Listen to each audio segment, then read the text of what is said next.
Salam alaikum à tous mes frères et sœurs en islam et bonjour à tous mes frères et sœurs en humanité. Donc je vous retrouve aujourd'hui pour une septième vidéo de ma série Mes écrits sur l'islam. Donc je vais vous lire et commenter un texte extrait de mon livre Je vous embrasse d'amour, livre qui est composé d'écrits poétiques, politiques et philosophiques sur l'islam, agrémenté de versets du Coran. Donc aujourd'hui, le titre de ce texte, c'est que chaque battement de cœur soit une prière pour toi, Allah. Donc nous sommes aujourd'hui le vendredi 8 juin 2018. Donc je souhaite Jumu'ah Moubarak à tous mes frères et sœurs. Et nous sommes donc dans le 24e jour du mois de Ramadan. Alors je vais vous lire ce texte et puis après je vais vous le commenter comme d'habitude.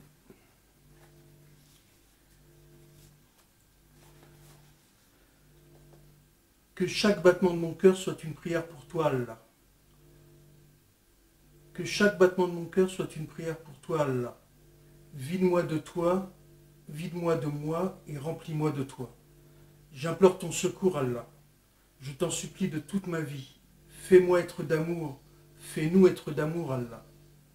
Tu es le clément, le miséricordieux.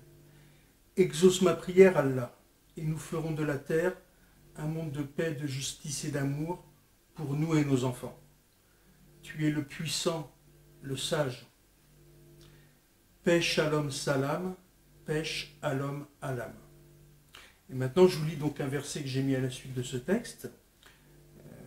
Donc, peu s'en faut que les cieux ne se vantent depuis leur fête, quand les anges glorifient leur Seigneur, célèbrent ses louanges et implorent le pardon pour ceux qui sont sur la terre. Allah est certes le pardonneur, le très miséricordieux. Coran, Surat As-Surah, la consultation, verset 5. Voilà donc mes frères et sœurs, je vous ai lu ce poème. Alors, dans ce poème, je dis « Fais-moi être d'amour, fais-nous être d'amour ». Donc je pense en fait c'est l'un des buts de la religion. Hein. Alors aujourd'hui, beaucoup de personnes sont en colère, il y a des injustices sociales, il y a les injustices faites par exemple au niveau de la Palestine. Alors, nous disons que dans l'islam, on sait qu'il y a des épreuves, que la terre est un passage et Allah nous envoie des épreuves. Donc c'est pour ça qu'on soit dans une situation bien ou mauvaise, on dit « Alhamdulillah ». Et bien sûr, à nous de tout faire pour améliorer la situation. Hein. Alors, pour améliorer la situation, il faut qu'on ait le cœur apaisé. Donc déjà, dans l'islam, c'est pour ça qu'on fait 5 prières par jour. C'est-à-dire, quels que soient les problèmes qu'on rencontre dans la journée, au cours de la dunya, puisque toute notre vie, il y aura des épreuves, ces 5 prières nous apaisent. Là, on se rend compte, là c'est le jeûne du mois de Ramadan, donc ça fait un peu plus de 20 jours, 24 jours que le Ramadan est commencé. Bon, on s'aperçoit qu'en jeûnant, ça nous a allégé le corps, mais ça nous apaise aussi le cœur, on se sent beaucoup plus calme. Hein. Donc ça nous apaise le cœur. Alors, il y a un autre phénomène aussi, c'est la nuit, c'est que quand on fait des prières la nuit elle est propice à cette paix du cœur. Comme le dit un hadith rapporté par Ibn Hisham, où le prophète sallallahu alayhi wa sallam a dit répandez la paix, salam, donnez à manger à ceux qui ont faim, honorez les liens de parenté, priez alors que les gens dorment, vous entrerez au paradis en toute paix. Bissalam. Donc c'est pour ça que la nuit on se sent apaisé. Alors la nuit dernière, donc c'était la nuit du jeudi à vendredi, je ne sais pas si vous l'avez ressenti, donc la nuit du 7 au 8 juin, c'est vraiment une nuit douce. Hein. Donc là, on rentre dans les 10 derniers jours où il doit y avoir la nuit du destin. Je ne sais pas si c'était cette nuit-là la nuit du destin, Allah est le plus savant, mais en fait c'était une nuit vraiment qui était très douce et qui nous apaisait le cœur quand on faisait la prière. Hein. Alors maintenant, nous le but bien sûr c'est lors de la prière, on envoie de l'amour à Allah, et le but, bien sûr, c'est qu'Allah nous rende cet amour. peut le ressentir dans certaines occasions, hein, où on se sent vraiment rempli d'amour au fond de toutes les cellules. Alors nous, on le ressent, disons, fugitivement, hein, mais c'est un état de permanence pour ce qu'on appelle les walis, les saints ou les prophètes.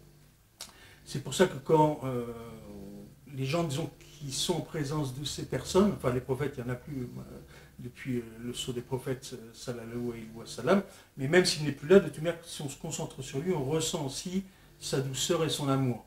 Et les gens qui sont en présence de ces personnes ressentent l'amour de ces personnes, donc ça leur apaise le cœur. Moi, ça m'est arrivé d'aller à des conférences de soufis, par exemple de mystiques musulmans.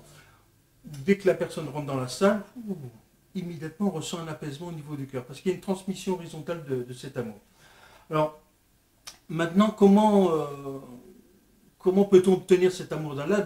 C'est par exemple, soit quand on fait du dhikr, soit lors de la salat. C'est pour ça que vous avez dans la sourate 11 Oud, verset 90, que je vais vous lire, « Et implorez le pardon de votre Seigneur, et repentez-vous à lui, mon Seigneur est vraiment miséricordieux et plein d'amour. » Vous avez aussi dans la sourate 19 Mariam, verset 96, « À ceux qui croient et font de bonnes œuvres, le tout miséricordieux accordera son amour. » Donc Allah, il veut nous donner son amour. C'est vraiment quelque chose d'important pour lui, mais il faut qu'on ouvre nos cœurs, tout simplement. Donc la prière, le jeûne, ça nous permet d'être en état de réception de cet amour. Alors une fois qu'on reçoit l'amour d'Allah, fugitivement dans nos cas, mais bon, ça peut arriver, il y a des walis aussi à notre époque, hein, donc c'est à nous de travailler pour avoir cet état de paix intérieure le plus grand possible. Donc cet amour d'Allah, il nous amènera à la douceur. Et donc la douceur est importante puisque c'est, comme nous sommes musulmans, nous devons suivre le sceau des prophètes sallallahu alayhi wa sallam, et lui c'était un être plein de douceur, comme le rappelle le verset 159 de la sourate 3 Al-Imran. Donc je vous lis un petit extrait. C'est par quelque miséricorde de la part d'Allah que tu, entre parenthèses, Muhammad, a été si doux envers eux. Mais si tu étais rude au cœur dur, ils se seraient enfuis de ton entourage. Donc la douceur est très importante pour avoir l'harmonie au niveau de la société. Si vous êtes dur, les gens autour de vous, ils vont s'en aller. Hein. Alors vous avez, donc dans la sourate, le but de la douceur du cœur, en fait, c'est d'avoir l'âme apaisée, puisque nous sommes sur terre, c'est pour préparer notre passage à l'au-delà. On sait que la terre, c'est un examen pour nous. Hein. Donc il faut qu'au moment de la mort, en fait, toute notre vie, on doit travailler pour qu'au moment de la mort, on ait l'âme apaisée pour accéder au paradis, Inch'Allah. Donc c'est pour ça que vous avez ce verset, donc les versets 27 à 30 de la sourate Al-Fajr. Ô toi l'âme apaisée, retourne auprès de ton Seigneur, satisfaite et agréée, et entre au nombre de mes serviteurs, entre en mon paradis. Donc voyez mes frères et sœurs, nous les musulmans, on doit travailler sur la douceur. Donc même s'il y a des événements qui nous révoltent dans la société actuelle, on peut travailler à les améliorer, mais avec la douceur dans nos cœurs, et là on sera beaucoup plus efficace. Hein. Alors, une autre chose aussi, dans mon texte, je dis la chose suivante. Alors, attendez que je retrouve la page. À la fin, je dis, je demande à Allah qu'il nous fasse être d'amour, et je dis, exauce ma prière Allah, et nous ferons de la terre un monde de paix, de justice et d'amour pour nous et nos enfants. Tu es le puissant, le sage. Alors, qu'est-ce qui se passe? Pourquoi je demande ça? C'est-à-dire qu'une fois qu'on reçoit l'amour d'Allah, donc on le reçoit verticalement. Donc ça rentre en nous, cet amour d'Allah.